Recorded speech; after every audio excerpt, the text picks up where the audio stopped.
Boy Abunda, kinumpirma ang hiwalayang Bea Alonzo at Dominic Roque.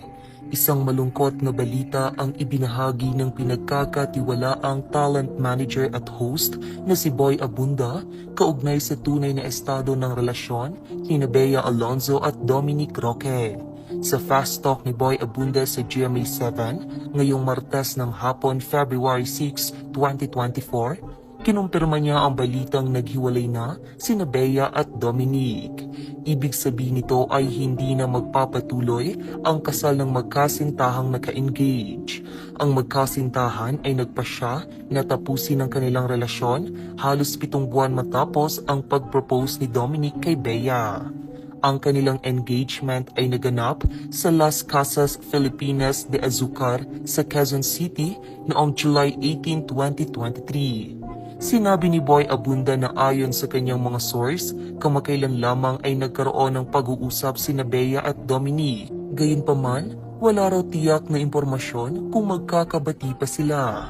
Ayon sa kanya, as a matter of fact, from good sources, kagabi o noong isang gabi lamang ay nag-usap ulit si Bea at saka si Dominic.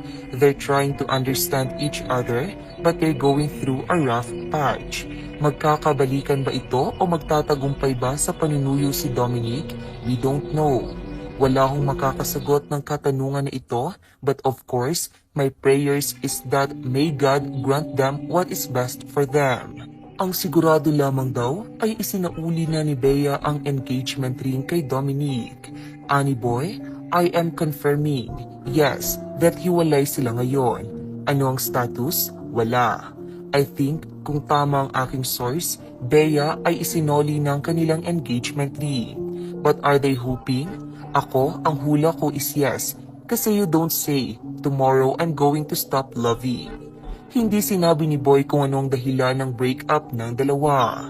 Pinabulaanan rin ng source ng talent manager at host na si Boy Abunda ang mga kumakalat na balitang di umano'y hindi nagkasundo sa prenup ang dalawa.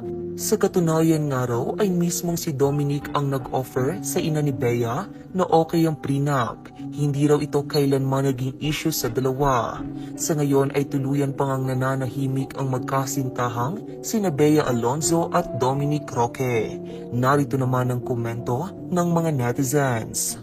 Bakit walang nagtagal sa mga naging karelasyon ni Bea Alonzo? Kang Bea ang problema. Hay naku po, mapapaisip tuloy ako. Good match pa naman silang dalawa. My God, di pa nakakasal, hiwalay agad. Sad, Dominic would have been a great partner, but we have to respect their decisions, which I believe was mutual. Well, di na to nakakagulat. Nung naging sila, feel ko di sila tatagal at di ko makita kay Bea na mahal niya si Dom. Parang sila lang para masabing move on na siya kay Gerald. Kaya humanda ka na Andrea, baka kasalanan mo na naman. Hay nako Bea, kailan ka kaya makakahanap ng right man for you? Sayang naman, bakit kaya sila naghiwalay? Para mabait naman si Dominic.